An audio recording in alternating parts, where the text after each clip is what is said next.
இந்த வீடியோக்குள்ள போறதுக்கு முன்னாடி நம்ம சேனலை சப்ஸ்கிரைப் பண்ணாதவங்க சப்ஸ்கிரைப் பண்ணிடுங்க. பக்கத்துல இருக்க பெல் பட்டனையும் கிளிக் பண்ணிக்கோங்க. வாங்க வீடியோக்குள்ள போகலாம். கனாக்கானம் காலங்கள், கல்லூரி கதை, ஆபீஸ் போன்ற சூப்பர் ஹிட் சீரியல்கள்ல நடிச்சு பிரபலமானவர் சின்ன திரை நடிகர் கார்த்திக் ராஜ். இதையடுத்து இவர் நடிப்புல ஜீ தமிழ்ல செம்பருத்தி சீரியல் வெளியாகி இருந்தது. இந்த சீரியல் இவரை தமிழக மக்கள் மனசுல இடம் பிடிக்க செஞ்சிருந்தது. பலருமே இவரை தங்கள் விட்டு ஒரு பிள்ளையா பார்க்க தொடங்கினாங்க.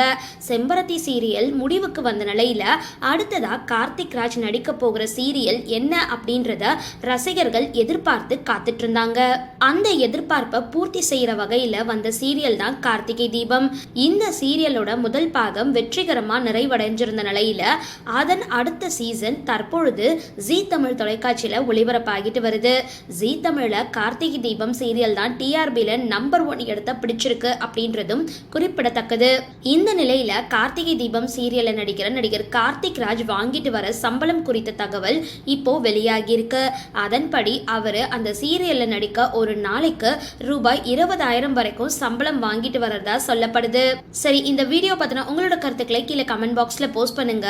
வீடியோ பிடிச்சிருந்தா லைக் பண்ணுங்க, ஷேர் பண்ணுங்க, மறக்காம டிபி காபி சேனலை சப்ஸ்கிரைப் பண்ணுங்க.